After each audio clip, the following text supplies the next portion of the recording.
வீடியோவில் வந்து பார்த்தீங்கன்னா நம்ம ஸ்டடிஸ் ஸ்டூடெண்ட்ஸ்க்காக ஆசிட் பேஸ் அண்ட் சால்ட்ஸோட ஒரு ஃபர்ஸ்ட் இன்ட்ரோ வீடியோ போடணும். இப்போ வந்து பார்த்தீங்கன்னா நான் ஏற்கனவே சொன்ன மாதிரி ப்ராக்டிஸ் ஸ்கூலுக்கும் எக்ஸாம்ஸ் மண்டேலேருந்து ஆரம்பிக்குது. ஸோ ரெண்டு பேருக்குமே மண்டே தான் சயின்ஸ் எக்ஸாம். ஸோ அதில் வந்து பார்த்தீங்கன்னா இப்போ நம்ம பார்க்க போகிறது என்ன அப்படின்னு பார்த்தீங்கன்னா அவங்களுக்குள்ள ஃபிசிக்ஸ் போர்ஷன் ஃபஸ்ட்டு பார்க்கணும். சரிங்களா? சரி, இப்போ இந்த ஃபிசிக்ஸ் போர்ஷன் என்ன அப்படின்னு பார்த்தீங்கன்னா அவங்களுக்கு இருக்கிறது ஃபிசிக்ஸில் எலக்ட்ரிசிட்டி சாப்டரில் காம்பினேஷன் ஆஃப் ரெசிஸ்டர்ஸ்லேருந்து ஆரம்பிச்சு சாப்டரோட எண்டு வரைக்கும் சொல்லியிருக்காங்க. சரி, இப்போ இந்த காம்பினேஷன் ஆஃப் ரெசிஸ்டர்ஸ் அப்படின்னு எடுத்துக்கிட்டோம் அப்படின்னா என்னென்னலாம் வருது அப்படின்னு பார்த்தீங்கன்னா முதல் விஷயம் ரெசிஸ்டர்ஸை சீரீஸில் கனெக்ட் பண்ணியிருக்காங்க. இன்னொன்று ரெசிஸ்டரை பேரலா கனெக்ட் பண்ணியிருக்காங்க. அப்போ பேரலல் கனெக்ஷன்னா என்ன, சீரீஸ் கனெக்ஷன்னா என்ன அப்படின்றதுக்கு முதல்ல உங்களுக்கு வித்தியாசம் தெரியும். சரிங்களா? இப்போ நாம ட்ரெயின் கனெக்ட் பண்றோமா, ட்ரெயின் எப்படி கனெக்ட் பண்ணிருப்பாங்க, ஃபர்ஸ்ட் ஒரு என்ஜின் இருக்கும், அந்த என்ஜினுக்கு பின்னாடி என்ன பண்ணிருப்பாங்க அப்படின்னா ஒரு பேசஞ்சர், அடுத்து திருப்பி என்ன பண்ணுவாங்க ஒரு பேசஞ்சர் கோச், இந்த மாதிரி என்ன பண்ணிருப்பாங்க ஒன்று பின்னாடி ஒன்று கனெக்ட் பண்ணிட்டே இருப்பாங்க. இப்போ நம்ம ட்ரெயினோட கனெக்டிவிட்டின்றது சீரிஸ் கனெக்டிவிட்டி அப்படின்னு சொல்லிட்டு சொல்லலாம். சரிங்களா? அதே மாதிரி தான் ஒரு ரெசிஸ்டர் பிளஸ் மைனஸ், அதுக்கு பின்னாடி என்ன பண்றோம் இன்னொரு ரெசிஸ்டர், அதுக்கு பின்னாடி இன்னொரு ரெசிஸ்டர். இப்போ இதுக்கு நீங்க சர்க்யூட் டயகிராம் வரையும்போது எப்படி இருக்கும் அப்படின்னு பார்த்தீங்கன்னா இப்போ நம்ம இங்க அம்மீட்டர் போடுறோம். ஓகே, இங்க நான் என்ன பண்றேன் பேட்டரி கனெக்ட் பண்ணிக்கிறேன் சீரிஸ்லயும், தென் அதுக்கப்புறம் வந்து பார்த்தீங்கன்னா பேரலல்லையும் ஒரு சில சின்ன சின்ன சேஞ்சஸ் இருக்கு. ஸோ அப்போ அந்த சேஞ்சஸ் நம்ம கிளியரா புரிஞ்சுக்கிட்டோம் அப்படின்னா அந்த பர்டிகுலர் சம்ஸை நம்ம ஈஸியாக முடிச்சிடலாம். ஓகே, சரி, இப்போ எனக்கு இங்க இருந்து இது வந்து ஒரு பர்டிகுலர் வோல்டேஜ் வச்சுக்கோம் B டோட்டல் வோல்டேஜ். ஏன்னா பேட்டரி வந்து எனக்கு மொத்த பொட்டன்ஷியல் எனக்கு கிரியேட் ஆகுது. இதை நான் என்ன பண்றேன் அப்படின்னா B வச்சுக்கிறேன். இப்போ எனக்கு இங்க கரண்ட் இருக்குது I எனக்கு பாஸ் ஆகுது. அப்போ இது வழியா பாஸ் ஆனாலும் எனக்கு அதே கரண்ட் I தான், இது வழியா பாஸ் ஆனாலும் எனக்கு அதே கரண்ட் I தான், இது வழியா பாஸ் ஆனாலும் எனக்கு அதே கரண்ட் I தான். கரண்ட் என்னது எனக்கு சேமா இருக்கு. ஆனால் எது இங்க மாறும் அப்படின்னு பார்த்தீங்கன்னா பொட்டன்ஷியல் சேஞ்சஸ். பொட்டன்ஷியல்னாலும் எனக்கு மாறும். அப்ப இதில் இருக்கிற பொட்டன்ஷியல் V1, இதில் இருக்கக்கூடிய பொட்டன்ஷியல் V2, இதில் இருக்கிற பொட்டன்ஷியல் V3. சரிங்களா? அப்ப எது இங்க மாறல, எனக்கு கரண்ட் மாறல, கரண்ட் எனக்கு சேமா இருக்கு, பொட்டன்ஷியல் எனக்கு மாறுது. ஓகேவா? அப்போ நான் எனக்கு பொட்டன்ஷியல் என்ன தெரியும், தனித்தனியா இருக்கக்கூடிய எனக்கு பொட்டன்ஷியல் என்ன தெரியும். சரியா? பொட்டன்ஷியலோட ஃபார்முலா என்னது, V I into R. So இது full fledged வீடியோ நான் வந்து அடுத்த வீடியோல நான் பார்க்க போறேன். ஓகேங்களா? சரி, ஓகே. அதாவது பிகினிங்ல இருக்கக்கூடிய அந்த topic till how resistor is being determined, what are the factors that affects the resistor இருக்குல, அது வரைக்கும் உங்களுக்கு டீச் பண்ண ஸ்டார்டிங்ல இருந்து இப்போ எக்ஸாம் பாயிண்ட் ஆஃப் வியூன்றதுனால இத மட்டும் நான் டீச் பண்றேன். ஓகே, அப்ப எனக்கு V யோட ஃபார்முலா என்னது, V I into R. இங்க நான் என்ன பண்ணனும், I R ன்றது நான் ஈக்குவலன்ட் ரெசிஸ்டன்ஸ் அப்படின்னு சொல்லுவோம். அதாவது டோட்டல் ரெசிஸ்டர் அப்படின்னு சொல்லிட்டு சொல்லலாம். இங்க V1 எடுத்துட்டோம் அப்படின்னா கரண்ட் எனக்கு மாறுதா, இல்ல, எல்லா ரெசிஸ்டர்லயும் ஒரே கரண்ட்ன்றதுனால I எடுத்துக்கிறேன். இது R1, I R2, இங்க I R3. எல்லாத்துலயுமே என்ன காமனா இருக்கு பாருங்க, என்ன காமனா இருக்கு, I எனக்கு காமனா இருக்கு. அப்ப I equivalent resistance is equal to I காமனா எடுத்தா மீதி எனக்கு என்ன இருக்கு, R1 plus R2 plus R3. So cancel பண்ணா டோட்டல் ரெசிஸ்டன்ஸ் ஓகே எப்போ சீரிஸ்ல கனெக்ட் பண்ணும்போது எனக்கு இதான் வேல்யூ. ஓகேங்களா? சீரிஸ்ல கனெக்ட் பண்ணும்போது எனக்கு இந்த வேல்யூ. இப்போ நம்ம parallel சர்க்யூட் போறோம். சோ parallel சர்க்யூட் அப்படின்னு எடுத்தோம் அப்படின்னா எனக்கு கரண்ட் I வருது,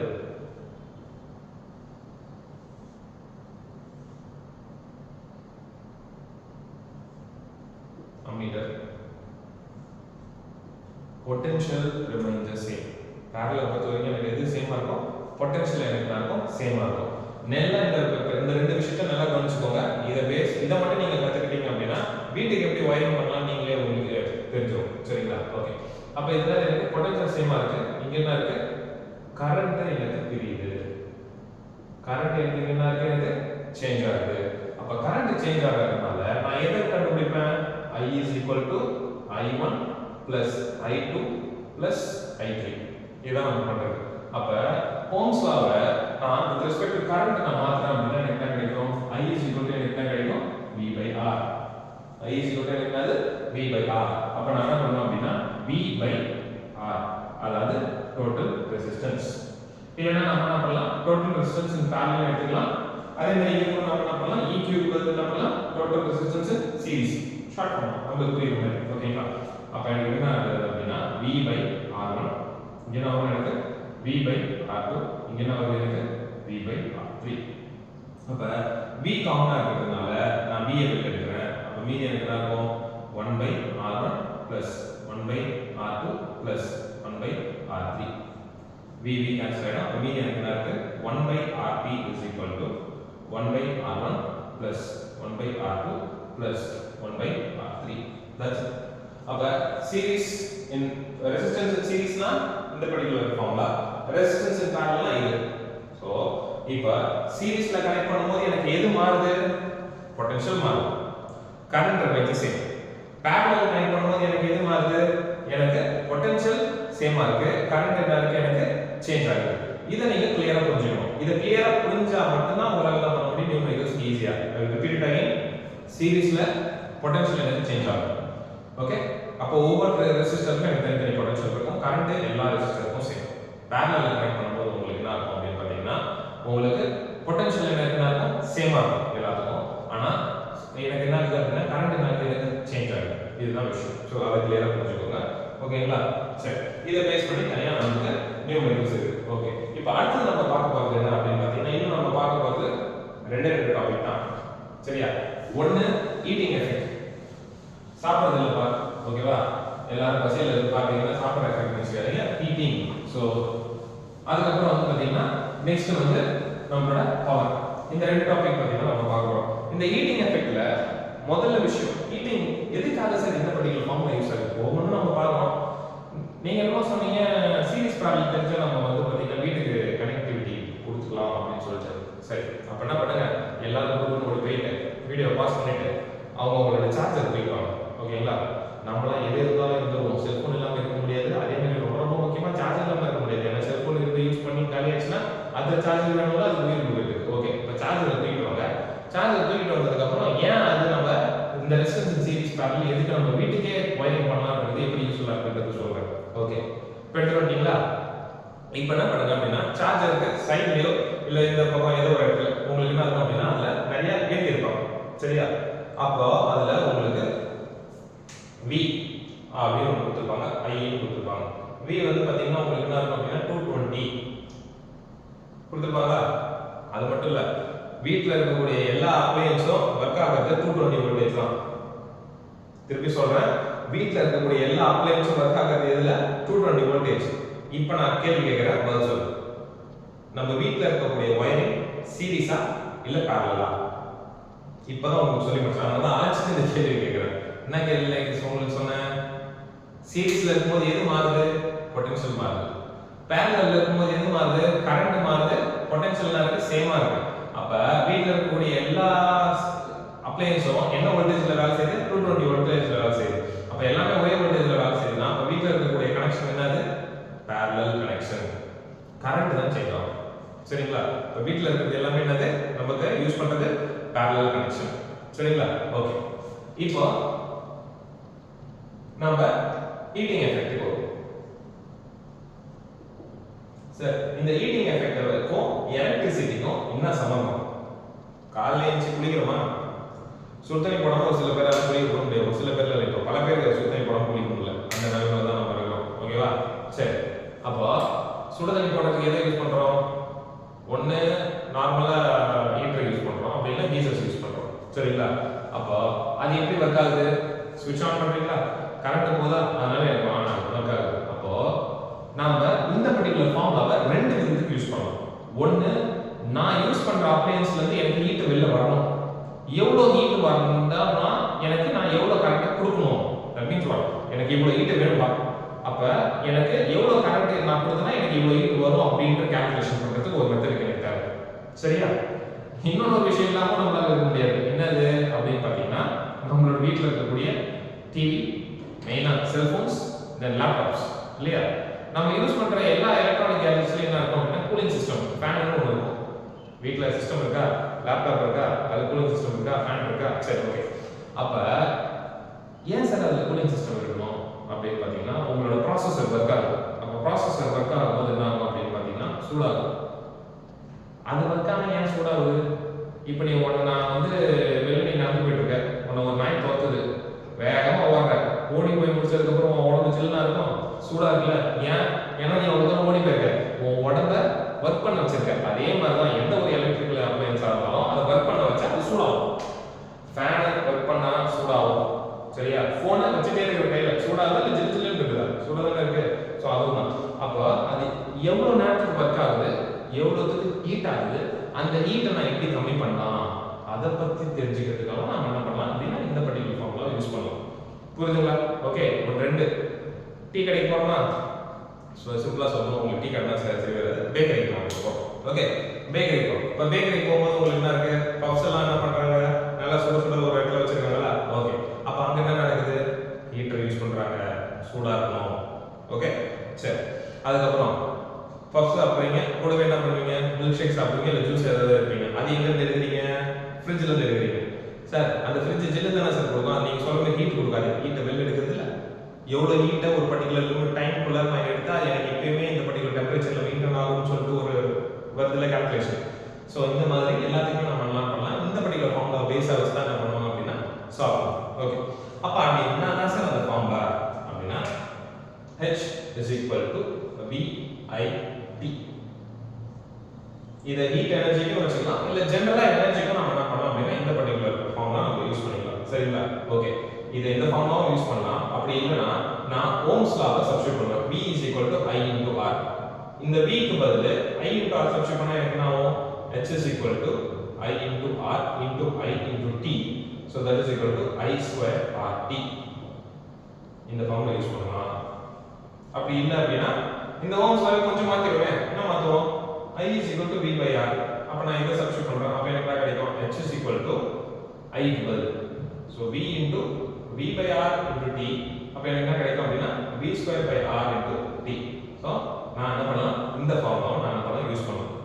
சார் அப்ப இதுக்கு எஸ்ஐ யூனிட் என்ன, நான் என்ன ஸ்டார்டிங்ல உங்களுக்கு ஃபர்ஸ்ட் வீடியோ போட்டேன். ஃபர்ஸ்ட் வீடியோல என்ன சொல்லிருக்கேன், பிசிக்ஸ் பொறுத்த வரைக்கும் ஒரு ஃபார்முலா எடுக்கிறோம் அப்படின்னா அந்த ஃபார்முலாவோட நோட்டேஷன்ஸ் என்னன்னு தெரிஞ்சுக்கணும். அப்ப இங்க இருக்கிற H தான் ஹீட் எனர்ஜி. அப்ப அதோட எஸ்ஐ யூனிட் என்ன சார், ஜூல்ஸ். ஓகேவா சார்?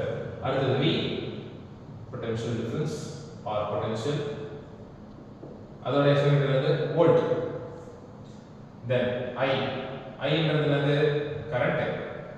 கரண்டோட எஸ்ஐ யூனிட் என்னது, ஆம்பியர். T ன்றது என்னது, டைம்.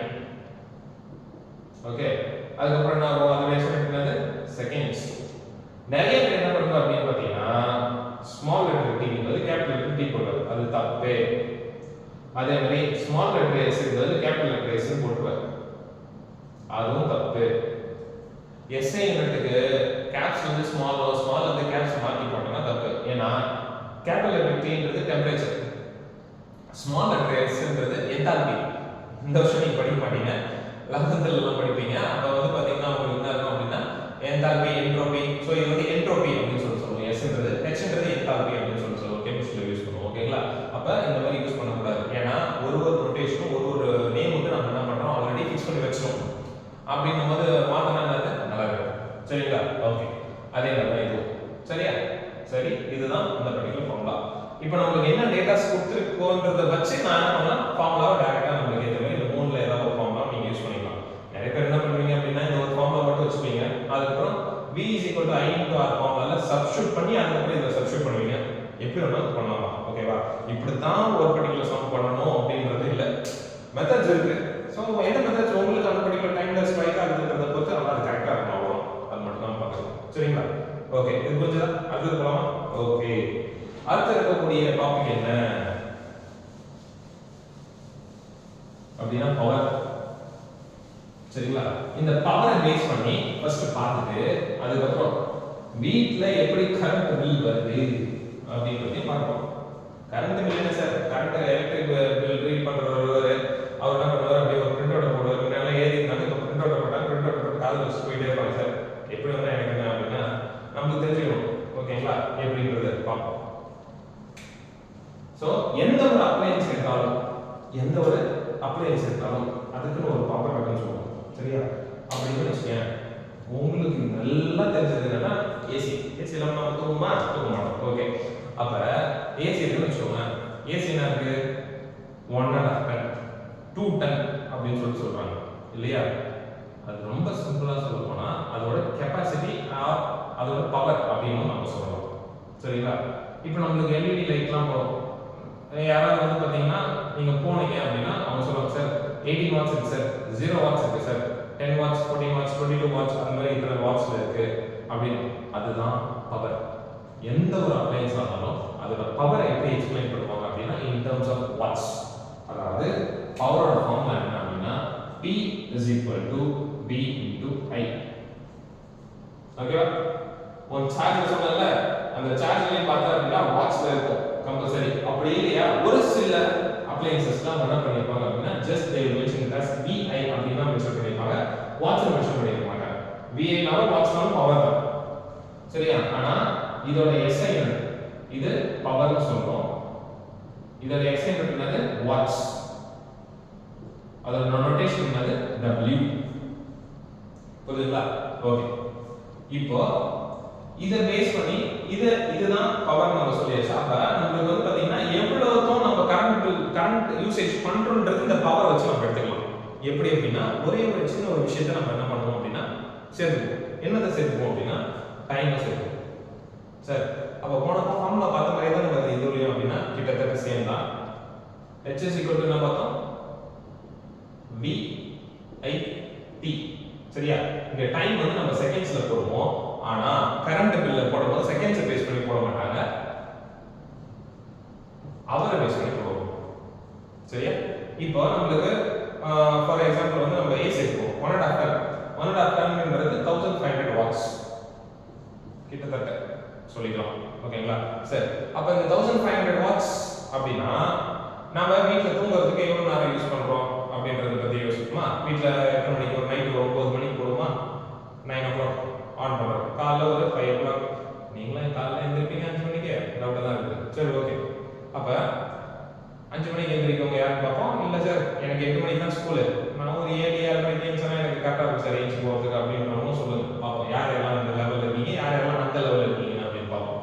அப்ப 1500 வாட்ஸ் ஒரு நாளைக்கு சராசரியா வந்து ஒரு 9 o'clock ஒரு 5 o'clock வச்சுக்கோங்க. 10 11 12 1 2 3 4 5 அப்ப 8 மணி நேரம். சரிங்களா? அப்ப மல்டிப்ளை பண்ணா என்ன கிடைக்குது? So 12,000 watts. Watt hour. 12,000 watt hour. சரிங்களா? 1000 இருந்தா நம்ம என்ன எடுப்போம்? கிலோன்னு சொல்லுவோமா? அப்ப 12 கிலோ வாட் hour. அதாவது 1 கிலோ வாட் hour இருந்தா ஒரு யூனிட். வீட்ல பேரண்ட்ஸ் ஏதாவது சொல்றது கேள்விப்பட்டிருக்கலாம். இந்த மாசம் வந்து ஒரு 100 யூனிட் ஓடிச்சுப்பா, 200 யூனிட் ஓடிச்சு அப்படின்னு சொல்றாங்கல்ல, அதுதான் இது. அதாவது 1 கிலோ வாட் 1 ஹவருக்கு நீ கண்டினியூஸா யூஸ் பண்ணிட்டு இருந்த அப்படின்னா அதுக்கு பேர் என்னது? 1 யூனிட். அதாவது 1 கிலோ வாட்னா என்னது? 1000 வாட்ஸ். இப்போ நம்ம ஃபேன்லாம் எடுத்துக்கிட்டோம்னு வச்சுக்கோங்க, உங்களுக்கு அரௌண்ட் ஒரு 15 ல இருந்து 60 வரும். 15 ல இருந்து 60 வாட்ஸ் வரும். இப்போ எல்இடி லைட்ஸ்லாம் எடுத்துக்கிட்டோம் அப்படின்னு பார்த்தீங்கன்னா உங்களுக்கு 20 வாட்ஸ் வரும். எல்இடி அந்த லைட் டியூப் லைட் மாதிரி இருக்கு எல்இடி லைட்ஸ் அது. சரிங்களா? ஆனா குண்டு பல்புலாம் இருக்கா பாத்தியா? பழைய காலத்துல எல்லோஷா இருக்குல்ல. இப்போ எல்இடியும் அந்த லைட்ல வந்துச்சு. சரிங்களா? ஓகே, அந்த ஃபார்மேட்ல அந்த கலர்ல வந்துச்சு. அப்போ வந்து பாத்தீங்கன்னா அதெல்லாம் இன்னும் கொஞ்சம் ரொம்ப ஜாஸ்தியா இருக்கு கன்சம்ப்ஷன். அப்போ உங்க வீட்ல சராசரியா ஒரு மாசத்துக்கு ஒரே ஒரு ஏசி தூங்குறதுக்கு மட்டும் 8 மணி நேரம் உங்க ரூம்ல போடுறீங்கன்னு வச்சுக்கோங்க. அப்ப என்ன ஆகுது அப்படின்னு பாத்தீங்கன்னா இன்டு ஒரு மாசம் 30 நாள் வச்சுக்கோங்க ஆவரேஜா. அதாவது 360 யூனிட்ஸ். 360 யூனிட்ஸ் ஒரு நாளைக்கு ஒரு மாசத்துக்கு மொத்தம் 360 யூனிட்ஸ் ஒரு ஏசி 8 மணி நேரத்துக்கு போட்டா. ஆனா இது ஃபுல்லா அத்தனை மணி நேரமானா கிடையாது. கம்ப்ரஸர் எவ்வளவு நேரம் ஓடிட்டு இருந்தது? அதாவது கம்ப்ரஸர் வந்து பாத்தீங்கன்னா 1 ஹவர் கண்டினியூஸா ரன் ஆனா இந்த கண்டிஷன். அதுக்கு சார் எங்க வீட்ல எல்லாம் இவ்வளவு கரண்ட் பில் வர கம்மியா தான் வருது, நீங்க என்ன ஒரு ஏசியே எடுத்து சொல்றீங்கன்னு. நான் திருப்பி சொல்றேன், கம்ப்ரஸர் அதாவது அவுட்டர் யூனிட் இருக்குல்ல, உள்ள ஃபேன் அது ஓடிட்டு இருக்கும். அதுல உனக்கு இவ்வளவு கன்சம்ப்ஷன் வராது. அந்த பர்టిక్యులர் வெளியில அவுட்டர் யூனிட் இருக்குல்ல, அந்த அவுட்டர் யூனிட் ஒர்க் ஆகும்போது நமக்கு இந்த கன்சம்ப்ஷன். ஸோ அப்ராக்சிமேட்டா சொல்றதுதான். இதை பேஸ் பண்ணி தான் என்ன பண்றாங்க அப்படின்னு பாத்தீங்கன்னா உங்களுக்கு நம்ம மீட்டர் ரீடிங்லாம் அந்த கான்செப்ட் தான் எடுக்கக்கூடியது. சரி, ஸோ நம்ம பார்த்தது என்னன்னா இப்போ எக்ஸாம்பிள் ஃபர்ஸ்ட் விஷயம் காம்பினேஷன் ஆஃப் ரெசிஸ்டர்ல ரெண்டு பார்த்தோம். என்னது? ஒன்னு சீரிஸ், இன்னொன்னு parallel. சீரிஸ்ல கரண்ட் சேமா இருக்கும், பொட்டன்ஷியல் மாறும். ஓகே. தென் parallelல பொட்டன்ஷியல் சேமா இருக்கும், கரண்ட் என்ன இருக்கும்? சேஞ்ச் ஆகும். அடுத்து பார்த்தது ஹீட்டிங் எஃபெக்ட். அதுக்கு வெவ்வேறு ஃபார்முலா என்னது? H is equal to VIT. So அதோட SI யூனிட் என்னது? ஜூல்ஸ். ஓகே. அதுக்கு அப்புறம் லாஸ்ட் டாபிக் என்னது? Power. P is equal to என்னது? V into I. பவரோட SI unit என்னது? வாட்ஸ். அதோட நோட்டேஷன் என்னது? W. புரியுதுங்களா? ஓகே. அப்ப ஜெனரலா வந்து பாத்தீங்கன்னா அந்த எனர்ஜி பேஸ் பண்ணி சொல்லும்போது 1 கிலோ வாட் ஹவர். இப்போ நம்ம பார்க்க போறது என்ன அப்படின்னா கடைசியா உள்ள ஒரே ஒரு சின்ன ஒரு டாபிக். அது என்ன டாபிக் அப்படின்னு பாத்தீங்கன்னா நம்மளோட பவருக்கும், அதாவது 1 கிலோ வாட் ஹவர் இருக்குல்ல, அதுக்கும் ஜூல்ஸுக்கும் உள்ள ரிலேஷன் என்ன? கிலோ வாட் ஹவருக்கும் ஜூல்ஸுக்கும் உள்ள ரிலேஷன் என்ன? 1 kilo watt hour is equal to 1000 into hour நான் செகண்ட்ஸ் ஆ மாத்துறேன். அப்ப என்ன இருக்கும்? 60. 1 hour is equal to 60 minutes. Minutes is 30 second hour into 60 seconds. So உங்களுக்கு கிடைக்கிறது 2 3. சரிங்களா? இதுல ஜூல்ஸ். எப்பவுமே நம்ம நோட்டேஷன் கொடுக்கும்போது இப்பல இருந்து பழக ஆரம்பிச்சுக்கோங்க. ஏன்னா 11th 12th நம்ம தான் வந்து ஆன்சர்லாம் கொடுப்போம். பிசிக்ஸ் அண்ட் கெமிஸ்ட்ரி நியூமெரிக்கல்ஸ்ல உங்களுக்கு எவ்வளவு டிஜிட்ஸ் வந்தாலும் ஓகே, ஃபர்ஸ்ட் டிஜிட்க்கு அப்புறம் பாயிண்ட் வச்சு என்ன பண்ணுங்க அப்படின்னா 10 to the power of அப்படிங்கறத மாத்தி பிராக்டீஸ் பண்ண ஆரம்பிங்க. இப்போ இங்க பாயிண்ட் வச்சேன். அப்ப எத்தனை நான் பாயிண்ட் தள்ளி வச்சிருக்கேன்? 1 2 3 4 5 6. 6 டிஜிட் நான் என்ன தள்ளி வச்சிருக்கேன். அப்ப இது எழுதும்போது 3.6 into 10 to the power 6 joules அப்படின்னு எழுதலாம். அப்ப என்னது? கிலோவாட் ஹவருக்கும் ஜூல்ஸுக்கும் உள்ள ரிலேஷன். 1 கிலோவாட் ஹவர்னா எவ்வளவு வருது? 3.6 into 10 to the power 6 joules. ஓகேங்களா?